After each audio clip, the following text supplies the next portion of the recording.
Bonjour à tous, nouvelle petite vidéo du mercredi. Bon, je vais vous parler de deux choses. Ceux qui s'intéressent à la fête des mères, regardez la fête des grands-mères, pardon. Regardez les 3 premières minutes de la vidéo, puis ceux qui s'intéressent à l'arrivage de trucs hyper chelous que j'ai fait aujourd'hui, regardez les 3 minutes d'après. Bon, il y a à peu près aucune chance que ce soit compartimenté aussi précisément que ça. Donc regardez tout, vous gagnerez du temps. Blague à part. Fête des grands-mères ce week-end. Pour la fête des grands-mères, c'est associé à tort ou à raison au bulbe. Je commence ma vidéo dans les bulbes. De la narcisse, du muscari, du crocus, un peu de jacinthe encore. J'ai vraiment tout ce qu'il faut et on les fait en modèle compo avec de la prime vert, enfin, avec tous les premiers modèles, on va dire, printaniers. Voilà. Les modèles que j'ai là sont pas spécifiques fête des grands-mères, c'est plus de la compo extérieure hors bulbe. Ce qu'on fait pour la fête des grands-mères va plus ressembler à des choses un peu dans cet esprit-là, avec plus de la narcisse ou quoi à la place du feuillage. Voilà. Pour donner vaguement une idée, on est en train de les lancer en prod, on les fait un petit peu au dernier moment aussi pour ce week-end. Donc voilà, faudra pas hésiter à me demander, si vous voulez, je pourrais toujours envoyer quelques photos ou autres, puis on fera peut-être une publi là-dessus, on verra bien. Voilà. En fait, ça n'a pas du tout duré 3 minutes parce que sur la fête des grands-mères, je n'ai pas beaucoup d'idées parce que les idées cadeaux sont généralement un petit peu normées. Alors voilà, après j'ai toujours beaucoup de plantes d'intérieur, j'ai pas mal de bulbes non poussées.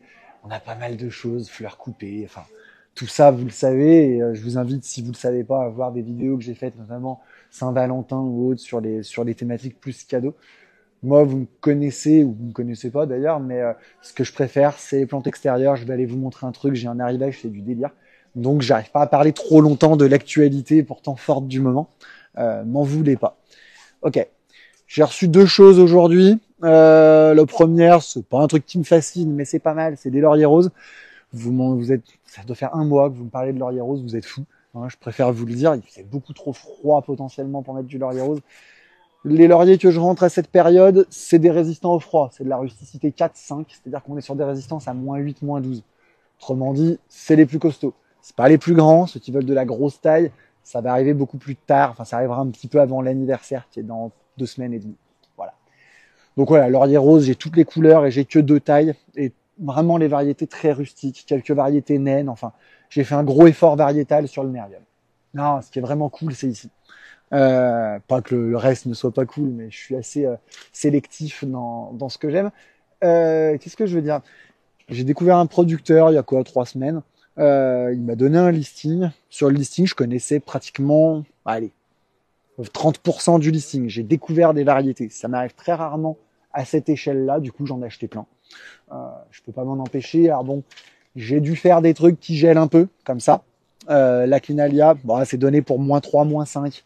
Un peu limite chez nous. Par contre, vraiment original, vous voyez. Vraiment sympa. Pour rester dans les trucs qui gèlent. Oh là, il n'y a pas de fleurs encore, mais là. Ça vient d'arriver, hein, c'est encore sur les box. J'ai fait du Protea. Ceux qui connaissent, c'est une fleur très exotique qu'on retrouve beaucoup dans les bouquets. Pareil, on est sur des rustiциtés -2, -3, donc plutôt à cultiver en pot chez nous. J'ai fait un truc, parce que ça, j'ai eu beaucoup de demandes dernièrement, et ça je connaissais pour le coup, mais j'avais du mal à trouver un sourcing de qualité. C'est du gardenia, donc bon, c'est assez standard, mais c'est le Claims Hardy, c'est le plus résistant au froid. Il est donné pour -12, -15. Alors comme tous les gardénias, il aime pas trop le soleil, il pousse plutôt à l'ombre comme un hortensia. Mais voilà, c'est la fleur, c'est l'odeur du gardénia. C'est relativement plus cher que les classiques parce qu'il a un développement beaucoup plus long, puis aussi qu'il y a un peu de recherche variétale dessus. Quand vous avez de la recherche variétale, vous la payez à un moment ou à un autre, quoi. Voilà. J'ai fait quoi d'autre? J'ai un peu repéré avant de faire la vidéo, mais pas assez. Je me cache. Hop là. J'ai fait ça. Je le connaissais pas. Alors les opiopogons, c'est quelque chose d'assez classique, mais l'opiopogon est plutôt un couvre-sol très rasant. Celui-là, l'Osoba Kokuryu, ouais bref, très compliqué. Il monte en hauteur. Donc ça fait une graminée noire, mi-haute, érigée et persistante. Franchement, c'est la classe. J'adore. C'est vraiment mon délire, ça pour le coup.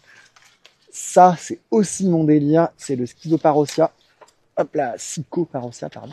C'est un parosia. Le parosia, c'est l'arbre de fer. Le problème de l'arbre de fer, c'est que ça devient énorme. Celui-là, il dépasse pas 4-5 mètres. Alors bon, c'est quand même gros, mais c'est un petit hybride. Il est beaucoup plus érigé. Il prend moins de place. Et en fait, ce qui est vraiment cool, c'est qu'en automne, il fait des feuilles jaunes, rouges, oranges. C'est un gros délire. Ça aussi. Alors ça, je vais être honnête avec vous. J'en avais jamais entendu parler. C'est une Puya mirabilis. Donc c'est une broméliacée. C'est comme les bromélias que vous achetez en plante d'intérieur classique. Sauf que ça monte à 1 mètre, et alors bon, là, il n'y a pas de fleurs, on se rend pas trop compte, mais voilà, c'est une fleur vraiment d'une couleur très très particulière, avec une résistance au froid donnée pour -8. Donc, autrement dit, on est pas trop mal. On est à un petit peu limite, mais voilà. C'est supposé ne pas geler. Voilà, on va y aller comme ça. Bon, ça, c'est un peu plus basique, mais vous avez été des dizaines à m'en demander, sans exagérer, c'est l'Acacia rétinode. C'est le mimosa 4 saisons. Donc, c'est pas un vrai mimosa. La fleur est beaucoup plus grosse, enfin moins grappe. Ça fait pas vraiment la même chose, mais la fleur ressemble énormément. Le feuillage est pas aussi fin, il est un petit peu différent, mais il fleurit beaucoup plus longtemps. Difficile de faire moins que le mimosa classique, ceci dit, et il est plus résistant au froid. On est quand même limite dans la région, mais plus résistant. C'est des arbres qui sont donnés pour -7, -8. Voilà. Là où l'autre, je le donne plutôt pour -3, -4. Donc vous voyez, on a quand même une résistance un petit peu plus agréable. J'ai pas fini de tout ouvrir, j'aimerais tout vous montrer, mais il y en a trop. Ça, c'est imprononçable, enfin si j'y arrive, mais c'est Zoskeneria californica. Ça ressemble à du fuchsia, sauf que les gens qui aiment les fuchsias le savent, le fuchsia, ça aime pas le soleil. Bah, celui-là, il aime le soleil. Voilà, il est orangé, hyper allongé. Ça, je connaissais avant, mais j'avais pas forcément réussi à en trouver. J'en avais déjà vu, notamment en Bretagne. C'est une rusticité à -10, donc on est relativement tranquille. Ouais, il y a ce truc-là aussi. Ça, c'est sympa. Alors, pour le coup, c'est moins mon délire, c'est moins des choses que j'aime, mais oui, c'est des feuillages très très fins, type buissonnant. Ça fait un peu. C'est originaire de Nouvelle-Zélande et je trouve que c'est bien associé à des choses comme ça. C'est fin. C'est Moi, je suis un petit peu moins gourmand de ça que d'Ophiopogon érigé, mais par contre, je sais que c'est assez tendance parce qu'on a un truc qui se promène au vent, très très fin, très voilà, très dans la tendance, je trouve. Même si c'est pas la mienne, mais ça après, on n'est pas obligé d'être dans mes délires à chaque fois. Notamment dans ce délire-là, si vous êtes là-dedans, hop là. Ça c'est le pire rapport taille-prix du magasin. Mais bon, ça faisait 10 ans que j'en cherchais, donc je m'en fous. Ça vaut 100 euros, ce petit bout de bois là. Non, c'est de l'aziminier. C'est de l'aziminier triloba, donc l'aziminier, beaucoup de gens connaissent, mais celui-là, il est, oui, c'est vrai que j'ai pas mis la vidéo, la photo. Bref, celui-là est auto-fertile en fait. C'est les variétés auto-fertiles, c'est le Prima 12-16, et il y a une autre variété, je crois que j'en ai fait 2. La variété non auto-fertile, celle que je fais depuis des années, hein, elle est beaucoup moins chère, c'est-à-dire c'est moitié prix. Ça reste coûteux, hein, on va pas se mentir. C'est des plantes qu'on a du mal à trouver. Ça vaut dans les 40 euros. Hop là. Pour ceux qui connaissent pas l'aziminier, il me faudrait plus qu'une vidéo pour vous expliquer à quoi ça sert, mais c'est un fruit exotique qui ne gèle pas chez nous. Il y en a qui appellent ça banane du pauvre, il y en a qui appellent ça, qui disent que ça a le goût de mangue. C'est un fruit avec un goût très très très particulier, très exotique et non gélif dans la région. Bon, de là à justifier de mettre 100 balles dans un truc comme ça, j'en sais rien, c'est à vous de me dire, mais en tout cas, il y en a un qui finit chez moi, c'est une certitude. Et j'en ai acheté 2, donc ceux que ça intéresse, faudra venir relativement vite. Voilà. Qu'est-ce que j'oublie? Je suis sûr que j'oublie des trucs, j'ai rentré beaucoup plus que ça.